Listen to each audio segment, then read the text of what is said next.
মই আজি খুব আনন্দিত,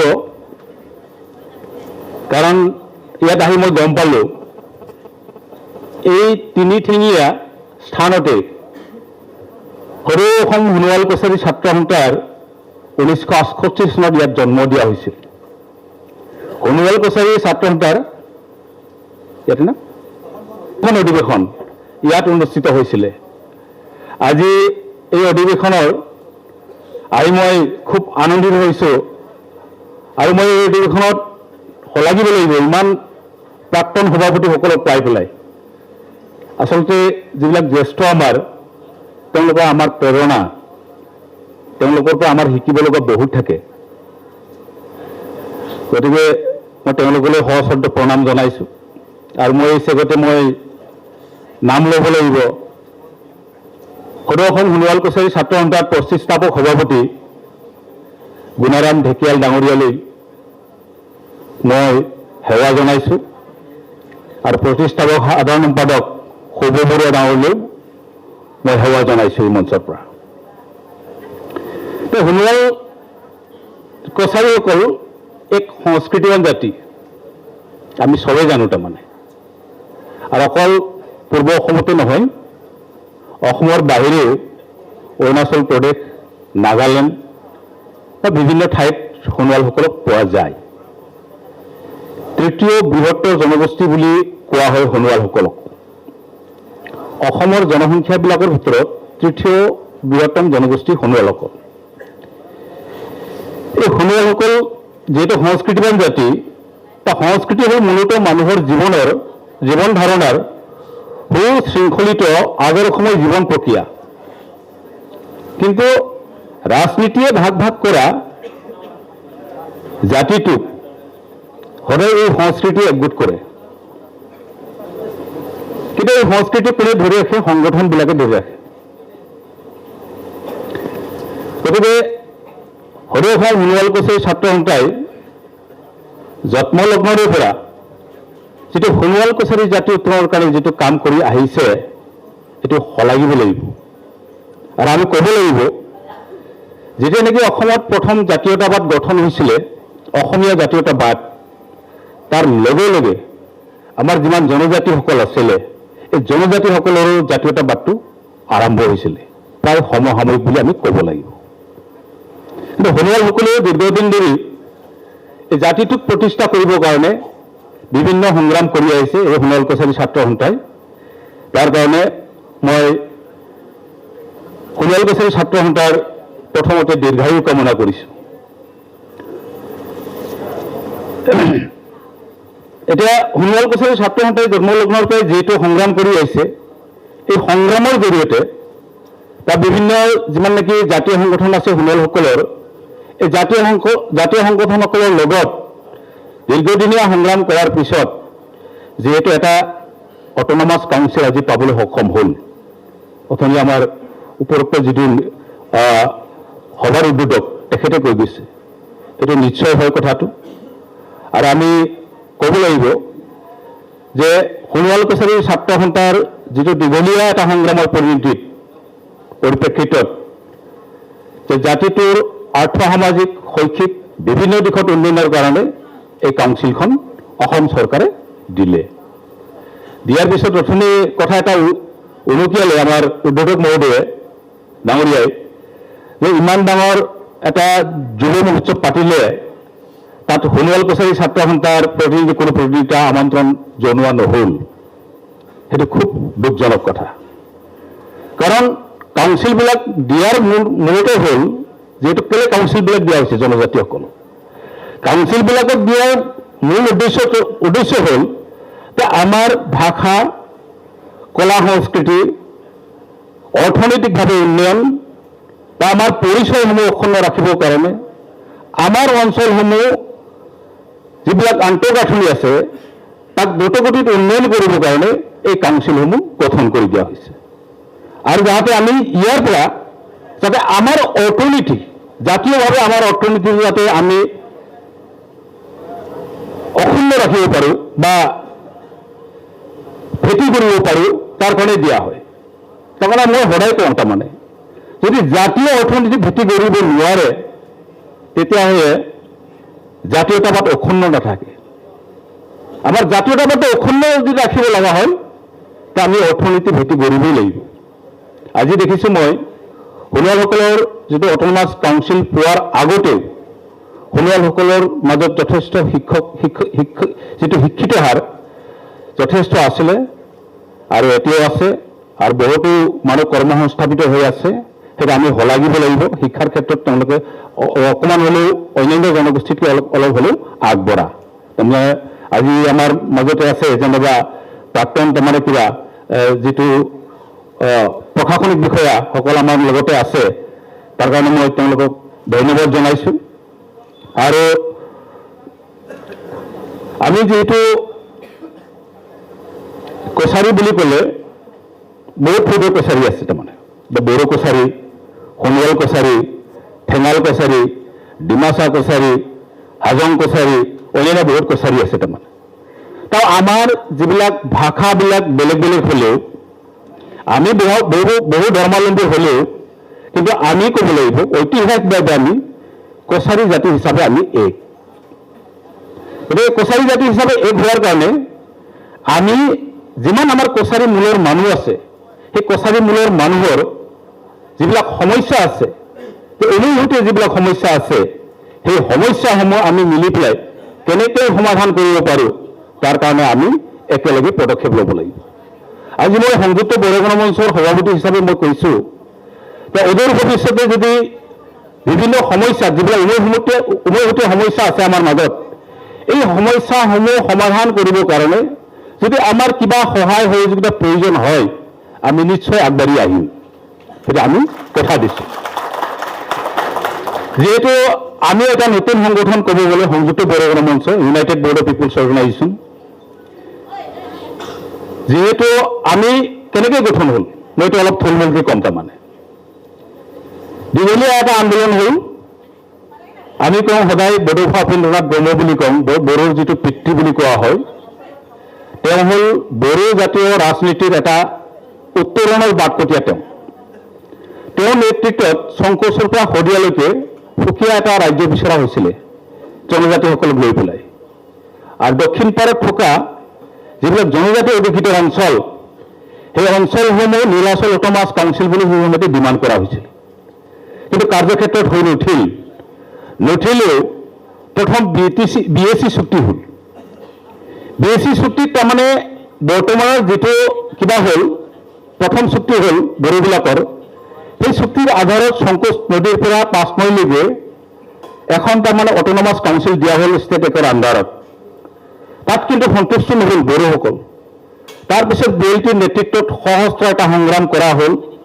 এই সশস্ত্ৰ সংগ্ৰামৰ পিছত সেই একেখন ঠাইকে এটা ষষ্ঠ অনুসূচীৰ আধাৰত BTC গঠন কৰি দিয়া হ'ল। গঠন কৰি দিয়াৰ পিছত আমি চিন্তা কৰিলোঁ যে BTDৰ বাহিৰত আমি হিচাপ কৰি চালোঁ সংযুক্ত বড়ো গণমঞ্চই। আমি গাঁৱে গাঁৱে সোমাই, ঘৰে ঘৰে সোমাই আমি নিজাববীয়াকৈ চেঞ্চাছ কৰিলোঁ। BTDৰ বাহিৰত প্ৰায় 22খন জিলাত 10 লক্ষাধিক বড়ো মানুহ থাকি গ'ল। এই 10 লক্ষাধিক বড়ো মানুহ BTCৰ নামত বঞ্চিত হৈ থাকিল।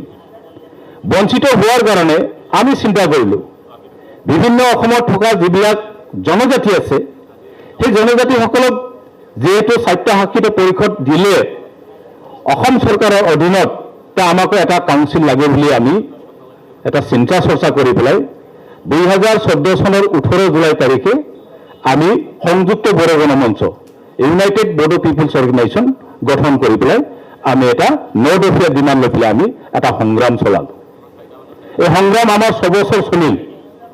6 বছৰ চলাৰ পিছত 2020 চনৰ 27 জানুৱাৰী তাৰিখে নিখিল বড়ো ছাত্ৰ সন্থা, NDPৰ 4টা গোট সশস্ত্ৰ সংগ্ৰামী, যিটো সুকীয়া ৰাষ্ট্ৰ এটা বিচাৰিছিলে, আৰু আমি সংযুক্ত বড়ো গণমঞ্চ BTRৰ বাহিৰত যিমান নেকি বড়ো অঞ্চল আছে বা বড়োসকল আছে, সেই তেওঁলোকক লৈ পেলাই সুকীয়া এটা অট'নমাছ কাউন্সিল বিচাৰি পেলাই আমি যিটো ডিমাণ্ড কৰিছিলোঁ, আমাৰ মাজত ভাৰত চৰকাৰ, অসম চৰকাৰ আৰু আমি NDP, নিখিল বড়ো ছাত্ৰ সন্থা, সংযুক্ত বড়ো গণমঞ্চৰ মাজত এটা চুক্তি হ'ল। সেই চুক্তিৰ আধাৰত আমাক বিটিডিৰ বাহিৰৰ এটা সুকীয়াকৈ Bodo Kachari welfare autonomous council গঠন কৰি দিলে। এতিয়া এইটো চালুকীয়া অৱস্থাত আছে। এইটো কাউন্সিলটো এতিয়া চলি আছে আমাৰ কাউন্সিলখন, কিন্তু খুব চালুকীয়া অৱস্থাত আছে। আৰু আমাৰ কাউন্সিল অন্যান্য কাউন্সিলৰ মডেলিটিতকৈ কিছু বেলেগ। তাৰমানে তাত উল্লেখ আছে যে ডমিনেটেড, বসতি প্ৰধান নহয় আমাৰটো। য'ত য'ত বসতি আছে, এঘৰ দুঘৰ হ'লেও বড়ো মানুহ য'ত আছে, সেই কাউন্সিলত অংশীদাৰী হ'ব পাৰিব। ক'ৰবাত টাউনতে থাকক বা গাঁৱৰ ভিতৰতে থাকক বা জেনেৰেলৰ মাজতে থাকক, তেওঁলোকক লৈ পেলাই এই কাউন্সিলখন গঠন কৰি দিয়া হ'ল। আৰু ইয়াৰ গাঁও চিনাক্তকৰণ চলি আছে, ইয়াৰ সমষ্টি নিৰ্ধাৰণবিলাক চলি আছে। আৰু গাঁও চিনাক্তকৰণ আৰু সমষ্টি নিৰ্ধাৰণ হোৱাৰ পিছত এই কাউন্সিলখন এটা পূৰ্ণাংগ পৰ্যায়ত গঠন কৰি দিব আমাক। আৰু অতি শীঘ্ৰে ইয়াত নিৰ্বাচন অনুষ্ঠিত কৰি দিয়াৰ বাবে ভাৰত চৰকাৰ আৰু অসম চৰকাৰে আমাৰ আগত প্ৰস্তুতি দিছে। কাৰণ বিটিঅ'ৰ চুক্তিৰ আমি অন্যতম এজন স্বাক্ষৰকাৰী হিচাপে আমি ভাৰত চৰকাৰৰ উচ্চপদস্থ বিষয়া, অসম চৰকাৰৰ উচ্চপদস্থ বিষয়াৰ লগতে আমাৰ বছৰত 2 মিটিং হয়। এই মিটিংবিলাকত আমি কি কৰোঁ, তাৰমানে অকল আমাৰ সমস্যাৰ বিষয়ে আমি নকওঁ, জনজাতীয় যিমান সমস্যা আছে এই সমস্যাবিলাকক আমি কওঁ। মই বিশেষকৈ অসমৰ ইমূৰৰ পৰা সিমূৰলৈকে ঘূৰিছোঁ। মোৰ আণ্ডাৰত 22খন জিলা আছে। 22খন জিলাৰ বাদেও মোৰ মেঘালয়ত সংযুক্ত বড়ো গণমঞ্চৰ ষ্টেট কমিটি আছে, নাগালেণ্ডত কমিটি গঠন কৰিবলৈ গৈ আছে, ৱেষ্ট বেংগলত কমিটি হ'ব, নেপালত কমিটি হ'ব। তাৰমানে বড়োবিলাকৰ মাজত অনুভূতীয় মঞ্চ হিচাপে সংযুক্ত বড়ো গণমঞ্চক এটা স্থাপন কৰিবৰ কাৰণে, প্ৰচেষ্টা কৰিবৰ কাৰণে আমি চেষ্টা অব্যাহত ৰাখিছোঁ। তাৰমানে তাৰ কাৰণে আমি যথেষ্ট ত্যাগ স্বীকাৰ কৰিব লাগিব আৰু আমি কৰিম। আৰু আমি দেখিছোঁ অসমৰ বিভিন্ন অঞ্চলসমূহ ঘূৰি পেলাই আমি দেখিছোঁ, বিশেষকৈ জনজাতি মানুহবিলাকৰ যিটো সমস্যা বুলি কয়, এই সমস্যাটো হ'ল মাটি বাৰী সমস্যা। চমুৱাসকলৰ মাজত ইমান মাটি বাৰী সমস্যাটো মই দেখা নাই, কিন্তু বড়ো, মিচিং, অন্যান্য জনজাতিৰ যিবিলাক জনজাতি মানুহ আছে, তেওঁলোকৰ ভূমি সমস্যাটো বহুত। নামত আমাক ভূমিপুত্ৰ বুলি কয়, কিন্তু ভূমিবিলাক আমাৰ নামত নাই। মেক্সিমাম জনজাতি মানুহ বনা অঞ্চলত বাস কৰে। এই বনা অঞ্চলত বাস কৰাৰ কাৰণে আমি বাৰম্বাৰ হেঁচা প্ৰয়োগ কৰাৰ পিছত অন্যান্য দল সংগঠনে ভাৰতবৰ্ষৰ বিভিন্ন সংগঠনবিলাকে হেঁচা প্ৰয়োগ কৰাৰ কাৰণে 2006 চনত বন অধিকাৰ আইন বুলি ভাৰত চৰকাৰে প্ৰণয়ন কৰিছে। এই 2006 চনৰ যিটো বন অধিকাৰ আইন মতে 2005 চনৰ 13 ডিচেম্বৰ আগত যিসকল জনজাতি লোকে বনবাসত থকাৰ প্ৰমাণ পত্ৰ পাই তেওঁলোকক সেই স্থানতে ভূমিস্বত্ব অধিকাৰটো দিব লাগে বুলি তাত এই আইনত স্পষ্ট উল্লেখ আছে। আৰু যিবিলাক পৰম্পৰাগত বন নিবাসী, এই পৰম্পৰাগত বন নিবাসীসকলে 75 বছৰ ধৰি পেলাই সেই অঞ্চলত বসবাস কৰা প্ৰমাণ পত্ৰ দিব লাগিব 2005 চনৰ আগত। তেওঁলোকে সেই ভূমিটো পাব, তাত স্পষ্ট উল্লেখ আছে। তেনেকৈ উল্লেখ থকাৰ পিছতো বাৰম্বাৰ আমাৰ জনজাতি মানুহবিলাকক তাৰমানে ইভেকশ্যন কৰিছে বহু ঠাইত। বৰাক বিলিত কৰিছে, ব্ৰু আৰু কক বড়োসকলক, জনজাতিসকলক গুৱাহাটীৰ নিচিনা জেগাত কৰিছে। সেইকাৰণে যোৱা কি মাহ আছিলে, মই তাৰিখটো পাহৰিলোঁ, সঠিককৈ মোৰ মনত নাই। দিল্লীৰ নৰ্থ ব্লকত আমাৰ উত্তৰ পূৰ্বাঞ্চলৰ যিটো গৃহ বিভাগৰ সচিব ফিজ গোৱেল ডাঙৰীয়া আৰু বিভিন্ন বিষয়া একে মাথুৰক লৈ পেলাই আমাৰ এটা সভা অনুষ্ঠিত হৈছিলে। এই সভাত NDFBৰ 4টা গোট, নিখিল বড়ো ছাত্ৰ সন্থাৰ লগতে সংযুক্ত বড়ো গণমঞ্চ আমি একগোট হৈছিলোঁ। তেতিয়া আমি দৃঢ়তাৰে কৈছোঁ, যিহেতু আইন এটা বনালে সেই আইনটো কেলৈ উলংঘা কৰা হৈছে অসমত, বাৰম্বাৰ জনজাতি মানুহসকলক কেলৈ ইভেকশ্যন কৰা হৈছে, সেই কথাটো আমি অৱগত কৰিছোঁ। যিহেতু মই বেছিকৈ ক'ব নাযাওঁ, যিহেতু আজি পবিত্ৰ সেই প্ৰতিনিধি সভাত যিহেতু মোক বিশেষ অতিথি হিচাপে আমন্ত্ৰণ কৰিছে, মোক অতিথি হিচাপে আমন্ত্ৰণ কৰাৰ কাৰণে মই 2 এটা ইয়াত কথা ক'ব লাগিব। যিহেতু ইয়াত জাতীয়তাবাদৰ কথা মই ক'ব লাগিব। জাতীয়তাবাদৰ যিবিলাক আমাৰ আগৰ যিবিলাক প্ৰতিষ্ঠা কৰি যোৱা প্ৰতিষ্ঠাপক সভাপতিৰ পৰা প্ৰাক্তন সভাপতিসকল ইয়াত আছে, যিহেতু বহুতো অভিজ্ঞ লোক আছে ইয়াত, গতিকে মই বেছিকৈ ক'ব যোৱা নাই। মই ক'লো যিমান নেকি আমাৰ অনুভূতিৰ সমস্যা আছে, এই সমস্যাসমূহ আমি একেলগে সমাধান কৰাত আমি আগবাঢ়িব লাগিব। আৰু আমি কৈছোঁ যিমান নেকি অসমত জনজাতিসকলক অসম চৰকাৰৰ অধীনত যিবিলাক অট'নমাছ কাউন্সিল গঠন কৰি দিয়া হ'ল, সেই অট'নমাছ কাউন্সিলসমূহক অধিক ক্ষমতা প্ৰদান কৰিব লাগে, ষষ্ঠ অনুসূচীত অন্তৰ্ভুক্ত কৰিব লাগে বুলি আমি বাৰম্বাৰ আমি চৰকাৰৰ ওচৰত দাবী জনাই আহিছোঁ। অকল আমাৰ কথাই কোৱা নাই, আমি বিভিন্ন জনগোষ্ঠীৰ কথাও কৈছোঁ। এটা মই খুব ভাল পাইছোঁ, আনন্দিত হৈছোঁ, অৰ্জুন মুণ্ডাৰ লগত আমি অলৰেডি 3বাৰ মিটিঙত বহিলোঁ এইবিলাক বিষয়ত আলোচনা কৰিবৰ কাৰণে। জনজাতিবিলাকৰ সমস্যা সমাধানৰ বিষয়ে বা সমস্যাৰ বিষয়ে আলোচনা কৰিবলৈ অৰ্জুন মুণ্ডাক আমি 3বাৰ লগ কৰিলোঁ। আমাৰ মিটিঙত আমি আমন্ত্ৰণ কৰিছিলোঁ। আমাৰ সৌভাগ্য নহৈ এইবাৰ সোণোৱাল কছাৰী ছাত্ৰ সন্থাৰ যিটো এই তিনিঠেলীয়া অধিৱেশন, এই অধিৱেশনত তেওঁ উপস্থিত হ'ব বুলি মই গম পাই নথৈ আনন্দিত হৈছোঁ। এই সভাত আপোনালোকে অলপ তেওঁক অৱগত কৰক। আমাৰ অসমৰ যিবিলাক জনজাতিৰ সমস্যা আছে, এই সমস্যাসমূহ আপোনালোকে উপস্থাপন কৰক। আৰু তেখেতক জনাবৰ কাৰণে মই সদৌ অসম সোণোৱাল কছাৰী ছাত্ৰ সন্থাৰ নেতৃবৰ্গসকলক মই আহ্বান জনাইছোঁ। আমাৰ যিটো জাতীয়তাবাদ, সেই জাতীয়তাবাদটো অসমীয়া জাতীয়বাদ যেতিয়া গঠন হৈছিলে, আমাৰ জনজাতিসকলৰ মাজতে এই জাতীয়তাবাদটো গঠন হৈছিলে। তাৰ ভিতৰত আমি যিমানকে আমাৰ বৰেণ্য ব্যক্তি আছে জাতীয়তাবাদ চিন্তা কৰক, তেওঁলোকৰ নাম আমি ল'ব লাগিব। আমাৰ বড়োসকলৰ মাজত আছিলে গুৰুদেৱ কালীচৰণ ব্ৰহ্ম, ভীমদেৱ দেউৰী, সোণোৱালসকলৰ যথেষ্ট ইয়াত অৱদান আছিলে। তাৰ দ্বাৰা জাতীয়তাবাদ চিন্তা কৰি প্ৰথমে ট্ৰাইবেল সংঘ গঠন কৰা হৈছিলে। ট্ৰাইবেল সংঘ গঠন কৰাৰ পিছত জনজাতি ছাত্ৰ সন্থা, জনজাতি ছাত্ৰ সন্থাৰ পিছত আমাৰ যিবিলাক তাৰমানে জাতিগত সমস্যা আছে, সেই সমস্যাসমূহ সমাধান কৰিবৰ কাৰণে নিজৰ এটা ছাত্ৰ সংগঠন গঠন কৰি লোৱা হৈছিলে।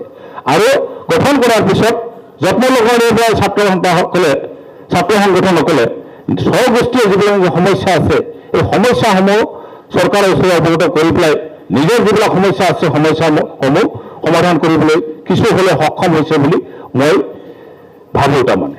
আৰু এই ক্ষেত্ৰত সদৌ অসম সোণোৱাল কছাৰী ছাত্ৰ সন্থাও তাৰমানে তাৰ নামো মই ইয়াত ল'ব লাগিব। যিটো জাতীয়তাবাদ হ'ল এক আদৰ্শ, য'ত জাতিক তাৰমানে মানৱ সমাজৰ কেন্দ্ৰীয় অৱস্থানত স্থাপন কৰে। এইটো অন্যান্য সামাজিক আৰু ৰাজনৈতিক যিটো আদৰ্শ, জাতিগত আদৰ্শৰ পিছতহে স্থান দিয়া হয়। আজি জাতীয়তাবাদ এটা জাতিৰ সংস্কৃতি ৰক্ষাৰ ভূমিকা পালন কৰে আৰু জাতীয় যিটো স্বাভিমান আৰু স্বকীয়তাক দাঙি ধৰে। ঠিক তেনেদৰে সদৌ অসম সোণোৱাল কছাৰী ছাত্ৰ সন্থাও নিজৰ জাতিৰ যিটো স্বাভিমান আৰু স্বকীয়তাক দাঙি ধৰিবলৈ সক্ষম হৈছে আৰু নিজৰ যিটো সংস্কৃতি, এই সংস্কৃতিক ধৰি ৰাখিবলৈ সক্ষম হৈছে। আজি যিহেতু এই প্ৰতিনিধি সভাত সোণোৱাল জাতিগোষ্ঠীখনৰ গুৰুত্বপূৰ্ণ এটা আলোচনা ইয়াত হ'ব, এই পবিত্ৰ অনুষ্ঠানত সকলোৱে যাতে যিবিলাক সোণোৱালসকলৰ যিবিলাক জাতীয় সমস্যা আছে, এই জাতীয় সমস্যাসমূহ পুংখানুপুংখভাৱে ইয়াত নিশ্চয় আলোচনা হ'ব। এই আলোচনাত জাতীয় যিবিলাক জাতীয়তাবাদৰ চিন্তা এইবিলাক ঠাই পাব। আৰু মই কওঁ এটা কথা, ৰাস্তা আমাক কোনেও এৰি নিদিয়ে, তাৰমানে বাট কোনেও এৰি নিদিয়ে। ৰাস্তাটো আমি নিজেই লৈ ল'ব লাগিব। কোন দিশে আমি আমাৰ সংগঠনে গতি কৰিব, সেই বাটটো আমি নিজে ঠিক কৰিব লাগিব। ৰাষ্ট্ৰ দেখুওৱা মানুহ আজি নাই। আৰু মই এটা দুখ প্ৰকাশ কৰিছোঁ, মত বিৰোধ থাকিলেও এই সদনৰ মজিয়াতে আমি আলোচনা কৰি পেলাই শেষ কৰিব লাগে। বিভাজনৰ কথা চিন্তা কৰিব নালাগে। আজি সদৌ অসম সোণোৱাল কছাৰী ছাত্ৰ সন্থাৰ যিটো বিভাজন, এই বিভাজন হোৱাটো কিছুমান মঞ্চত আলোচনা হয়। আলোচনা হ'লে মই কৈছোঁ, আজি যিটো সভা অনুষ্ঠিত হৈছে এইটোৱে মেইন, এই সংগঠনে মেইন। এই সংগঠনে যাতে ৰাইজৰ মাজত সোমাই ৰাইজক বিশ্বাসত লৈ পেলাই জাতিৰ যিবিলাক সমস্যা আছে, এই সমস্যাসমূহ যাতে কৰিবলৈ আগবাঢ়ি আহে সকলোৱে। মই কওঁ এটা কথা, অথনি আমাৰ উদ্বোধক মহোদয়ে ক'লে যে সংগঠন কৰিবলৈ হ'লে সদায় এটা সেৱা মনোভাৱ লৈ পেলাই আগবাঢ়ি আহিব লাগে আৰু ত্যাগ স্বীকাৰ কৰিম বুলিয়ে আগবাঢ়ি আহিব লাগে। কাৰণ সংগঠন যদি কৰিব আহে আপুনি ইয়াত দৰমহাও নাপায়, বানচো নাপায়, পেঞ্চনো নাপায়। আপুনি মাত্ৰ জাতিটোৰ উত্তৰণৰ কাৰণে এটা ত্যাগ স্বীকাৰ কৰিম বুলি ওলাই আহিব লাগিব। তাৰমানে সেইটোৱে মেইন কথা। জাতিটোৰ প্ৰতি এটা জাতি উত্তৰণৰ কাৰণে বা জাতিটোক কেনেকৈ আমি বিশ্ব দৰবাৰত প্ৰতিষ্ঠা কৰিব পাৰিম তাৰ চেষ্টাটো সকলো প্ৰতিনিধিৰ এটা চেষ্টা থাকিব লাগিব। মই ইয়াতে আহ্বান জনাইছোঁ আৰু অদূৰ ভৱিষ্যতে সোণোৱাল কছাৰী যিবিলাক জাতীয় সমস্যা আছে এই জাতীয় সমস্যাটোক সৰু অসম সোণোৱাল কছাৰী ছাত্ৰ সন্থাই দাঙি ধৰিবলৈ সক্ষম হওক আৰু এই সোণোৱাল কছাৰী ছাত্ৰ সন্থাৰ দীৰ্ঘায়ু কামনা কৰি মোৰ চমু বক্তব্য সামৰিছোঁ। ধন্যবাদ।